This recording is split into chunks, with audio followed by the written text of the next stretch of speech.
Ladies and gentlemen, today I stand before you to address a critical issue that has been plaguing our nation for far too long: financial misconduct in Indonesia Corporation.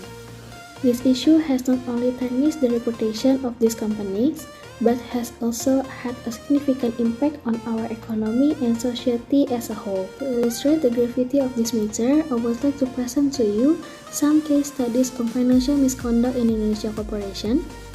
This example will serve as a reminder of the consequences of such action and the need for accountability and transparency in our business practices. But before that, let me introduce myself. My name is Novianti. I'm college in Mercubuana University Menteng in Faculty Economics and Business, field in study economics. The first case study is that of PT Bakri Telecom.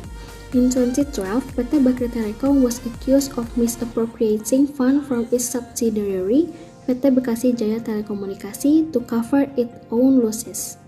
The company's former president director, Ahmad Halim, was found guilty of embezzlement and sentenced to 4 years in prison.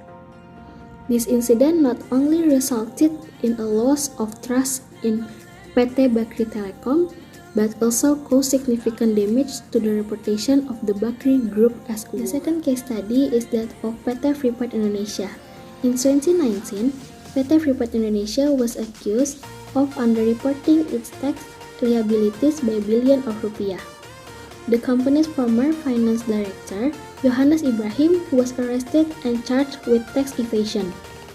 This incident not only resulted in a loss of revenue for the government, but also highlighted the need for stricter debt compliance measures in Indonesia corporations. The third case study is that of PT Astra International. In 2018, PT Astra International was accused of violating in-country's anti-monopoly law by engaging in anti-competitive practices.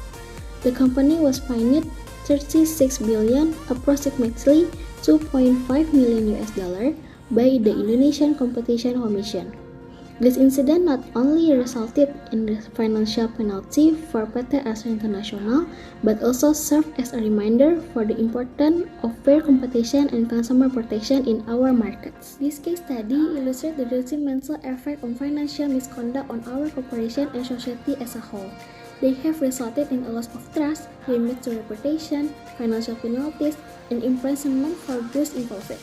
Moreover, they have contributed to a lack of confidence in our market and deter foreign investment. In light of this incident, it is imperative that we take proactive measures to prevent financial misconduct in Indonesia Corporation. Firstly, we must ensure that our corporation adhere to strict accounting standards and practices to prevent fraud and investment. Secondly, we must strengthen our regulatory frameworks to ensure that companies are held accountable for their action and that there are consequences for not compliance. Thirdly, we must promote transparency and disclosure in our market to prevent anti-competitive practices and ensure fair competition. Okay, so in conclusion, ladies and gentlemen, financial misconduct in Indonesia Corporation is not only immoral but also has significant consequences on our economy and society as a whole. We must take proactive measures to prevent such action by promoting accountability, transparency, and fair competition. It's time for us to come together as a nation and work towards building a more trustworthy and responsible business community that contributes positively to our economy and society. Thank you for your attention and goodbye.